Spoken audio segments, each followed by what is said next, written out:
Hey you guys, welcome back to my channel. So for today's video, I'm going to be reviewing the Physicians Formula, the Healthy Foundation. Now I bought this foundation, I've had it for about 2 weeks now, and I did a full 7-day wear test of this foundation where the only foundation that I wore for 7 days in a row was this foundation. And I actually forced myself to put foundation on every day for 7 days because I don't necessarily always do that. But throughout the week, I tried using this with different primers, I tried using it with different application methods, just so I could get a really good kind of thorough idea of how this foundation wore for me. Now, a couple things to note before I jump into the review. Keep in mind, this review is coming from someone that has very dry skin. I definitely have very dry skin when it comes to foundation and my foundation preferences. Before we get into the specifics, I want to go ahead and give you guys just some general information about this foundation. So I'm looking at Ulta's website, and this is priced at $12.99. But let me just go ahead and read to you guys kind of what the claims are for this foundation. It says the Healthy Foundation SPF 20 by Physicians Formula is packed with vitamins and antioxidants for healthy coverage. Chinese Wu Zhu Yu extract, I have no idea what that is, and hyaluronic acid infused formula brightens, hydrates, and evens skin tone. It's brightening complex, it's for all skin types. It's also an ultra blendable, lightweight, buildable, and breathable formula. So let's go ahead and start with the pros. The very first thing I want to mention, and the most, I think, obvious one for this, is the packaging. This packaging is absolutely beautiful. I don't think I've ever seen such pretty packaging from the drugstore. I mean, even for a high-end foundation, this would be beautiful packaging. Very pretty. It's in a nice glass bottle. It does include 1 ounce of foundation, which is pretty standard. I love this beautiful shiny silver top. I just think it is such a pretty bottle. I love seeing this sitting on top of my makeup counter. If you are someone that appreciates pretty packaging, then I think that you'll really love the packaging of this foundation. I know that seems very superficial, and I mean, packaging is way low on my list of priorities in a product, but I definitely appreciate pretty packaging. It's something that I enjoy. It makes me enjoy it just a little bit more, but I don't think that's like the biggest pro of all. That's just kind of the first most obvious pro. The second pro that I listed was how comfortable this was on my skin, and it definitely was very comfortable. I really could not feel this on my skin throughout the day. In fact, unless I looked in the mirror or was reminded to like check in on how things were looking or how things were feeling, I didn't even think about having foundation on my skin. It really was that comfortable. The third thing that I listed kind of that goes along with that second one is that it was very non-drying. Now, I'll mention when I come to the cons that this definitely had more of a kind of satiny feel to it as I was applying it. And I was actually a little concerned about that because I typically don't love a more satin or matte filling foundation because some of the matte foundations I've tried just do not work for my very dry skin. So I was a little bit worried that this was going to kind of wear like that throughout the day, but I didn't find it to be drying on my skin at all, which I was a little bit surprised by because it kind of has that velvety finish. The fourth thing that I really loved about this foundation was how skin-like it looked on the skin. A lot of foundations can look like foundation, like they're just sitting on top of your skin, but this looked like natural skin. It really had kind of the appearance and the finish of what my natural skin would feel like. So I think the fact that this had kind of that semi-matte velvety finish, that's what our skin really is like. I mean, for the most part, when our skin is clean and moisturized, it sort of is velvety feeling, and this is exactly what this kind of looked and felt like on my skin. So I do think those claims that it is skin-like definitely are very, very accurate. So I also found that any makeup that I put on top of it, my bronzer, my blush, any concealer that I put on, they went on very easily, and I think it was partly because of that kind of middle of the road finish. The last pro that I listed was its longevity. This definitely wore very well throughout the day. I think the longest I wore this foundation, one day I had it on, I put it on about 8 o'clock in the morning and 9 o'clock in the morning, then I took it off about 8 o'clock at night. And it was still looking really nice on my skin. The rest of my makeup still looked good on top of it. I wasn't getting oily anywhere. It wasn't kind of patching off anywhere. I know sometimes foundations, especially if they're a little bit more kind of a drier consistency, sometimes I can get like patchiness, and especially under my cheek area. But I didn't notice that at all with this. It did come off around my nose, but I have never found a foundation that does not come off around my nose because I'm constantly scratching my nose or kind of rubbing my nose, especially in the wintertime when I have a runny nose all the time. But I would say this is a good long wearing foundation.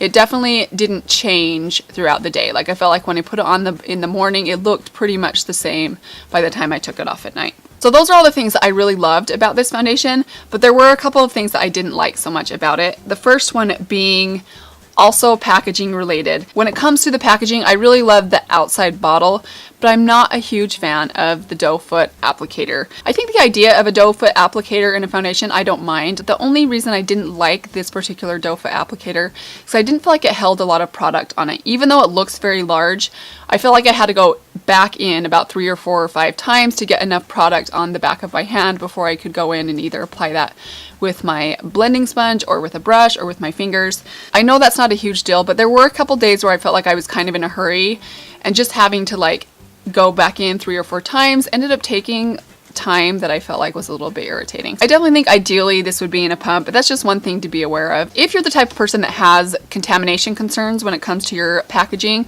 this might be an issue for you.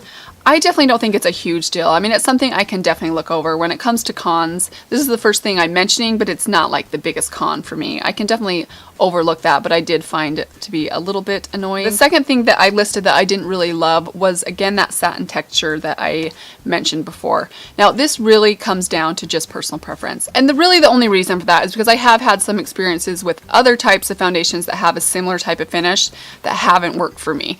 I kind of think that's kind of just a mental block that I need to get over, because I do think that this still works really well if you have dry skin. I didn't feel like it was drying at all, even though it still had that kind of semi-matte texture. But if you don't like that kind of semi-matte texture, you might not like this foundation, because it definitely felt a little bit more matte in finish than it did like dewy or hydrating. I would not call this a dewy foundation at all, even though I don't think it's drying. Maybe I'm not explaining that very well, but it's kind of right there in the middle, I think. So probably the biggest con that I found with this foundation is that it did pretty severely settle into my forehead line. Now, I definitely have some pretty intense forehead lines, expression lines in my forehead, and most foundations will settle into my lines just a little bit, but I significantly noticed this settling into my forehead lines. Now, I hate to highlight to you guys these serious wrinkles that I have on my forehead, but I know I'm not the only one out there that struggles with this, or that has expression lines, or has fine lines, or has even deep wrinkles, and I think that's a concern for a lot of us. So I'm going to go ahead and zoom you guys in and kind of show you what I'm talking about. I do have this foundation on today, and hopefully you guys will be able to kind of see the settling that I'm talking about. So you guys can see here, you can see these forehead lines that I have, but hopefully as I relax my forehead, you can kind of see them settling in there. You can see the foundation kind of settling in there pretty seriously. I don't know, I can't really see it on my LCD screen. Hopefully as I'm editing and putting this footage up, you'll be able to see, but basically when I relax my forehead, you really can see pretty heavy foundation in these lines up here. So that is something to keep in mind if you have pretty serious like smile lines or fine lines around your eyes that you would put this foundation on, or in your forehead. This definitely is going to settle into them. Another con that I noticed with this foundation is the coverage, and I think this kind of depends on who you are. Some people, this might not be a con for them, but this definitely is a lighter coverage foundation. If you are someone that likes a full coverage foundation, you will probably not like this foundation at all, because I don't think that you could even build this up to a full coverage. You might be able to build it up to a medium coverage. So one of the days that I wore this, I did have a couple of spots on my cheek that I wanted to see if I could cover just with the foundation. So I put on 2 pretty good layers in that area, and you could totally see every bit of the acne scarring that I had. I have this spot, this kind of permanent, I don't know if it's like a hyperpigmentation spot that I have right here on my cheek that it did not cover really at all. So I think with this foundation, it definitely is for someone that likes a lighter coverage, that likes something that's going to make your, just kind of even out your skin tone a little bit, which it definitely does a really beautiful job of doing that. So if you're the type of person that needs coverage, then you definitely are going to either want to go with something else that has a higher coverage, or make sure that you have a really good concealer to pair with this foundation, because I don't think the foundation alone is going to give you enough coverage.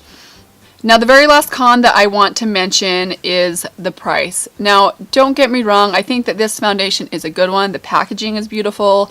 The actual formula of this foundation probably could compare to a lot of high-end foundations. But when a drugstore foundation is charging $12.99, I can't help but just kind of cringe a little bit at that. Like, it makes me uneasy. That's just expensive. I can't help but think when I look at that, that's like more than 1/3 of the price of my IT Cosmetics. So I'd almost rather save my money. Not to mention that, but I did have to buy 2 of these to be sure that I got a shade that worked for me. Because that's another thing with drugstore foundations. They don't usually have testers. So a lot of times you have to buy 2 or even 3 to get the right shade, to make sure that you get the right shade. I mean, for these 2 foundations, I pretty much could have bought one of my IT Cosmetics CC creams. And not only that, but there's a lot of really good foundations from the drugstore that are significantly cheaper than that. You know, I think we often use this term drugstore in such a kind of general way, as if all drugstore prices are equal, but they're absolutely not. For example, I mean, I have here one of my original drugstore Holy Grail foundations, the Rimmel Lasting Finish. This is a great foundation, and I think it's like $6 or $7. It's very inexpensive. So that's just one more thing to keep in mind. If you are someone that is on a budget, this definitely is not a very budget-friendly drugstore foundation. I think there's other foundations that you can find at the drugstore that will perform probably close to as well, possibly even better for a much lower cost. So that is something that I think needs to be mentioned. So those are the pros and cons that I found wearing this foundation for the last week of 2. So just kind of in general, let me give you guys just kind of my general thoughts. I do think this is a good foundation from the drugstore. I think I'll continue to use it, but I don't think that it's my favorite. I mean, I still think that there's a couple drugstore foundations that I probably would prefer over this one. Namely, my Rimmel Lasting Finish, I really love, and my Milani Conceal and Perfect, I also really love. Those are both creamier foundations that I think work really good for my dry skin. Again, I'm not saying this foundation doesn't work for my dry skin. I just think between the finish and the coverage, the lack of coverage, I should say mainly, I just don't know that it's worth the $12.99. As much as I will love seeing it sitting here on top of my makeup desk, it will be a very beautiful decoration, if nothing else. And I do think I will use it, but it's definitely not the foundation I would reach for if I have a special occasion come up or something. I know there are some people out there that definitely feel that way about this foundation, so perhaps it's because my skin is drier, or maybe it's because I'm a little bit older. I definitely have different needs and preferences from a foundation than maybe other people do. If I was to give this foundation a rating on a scale of 1 to 10, 10 being perfect, like my IT Cosmetics CC Cream, which is kind of my, I keep mentioning it, that's kind of what I compare everything to, because that is my very favorite foundation. I would probably give this one a rating of a 6.5. I think this would be the perfect foundation for someone that has really good skin that just wants to maybe even out a little bit of redness or a little bit of blotchiness or a couple of small spots. This would probably be a perfect foundation for someone like that. I definitely have a lot more pigmentation though. I need a little bit higher coverage. I like a little bit more moisture from my foundation, or dewiness from my foundation. So for those reasons, I do think I have to dock it a few points. I confess I'm a little bit disappointed. I was really hoping that this would kind of be this like magical drugstore foundation for me, because for the most part, a lot of drugstore foundations I like, but I've never found one that I absolutely love. But that is it for today's review of the Physicians Formula Healthy Foundation. Thank you guys for joining me today. I hope that this was helpful for you guys. If you guys have tried this foundation, or particularly if you have a different skin type than me, maybe if you have combination skin or oily skin and you had a different experience with this foundation, please let us know below, because I think a lot of people would really, it would be helpful for a lot of people to know that, coming from a different skin type than mine. If you guys enjoyed this type of video, I would love it if you would hit that thumbs up button. It would really help me out. Also, subscribe to my channel. I would really love to have you guys back here. But that is it for today. I will see you guys next time. Bye.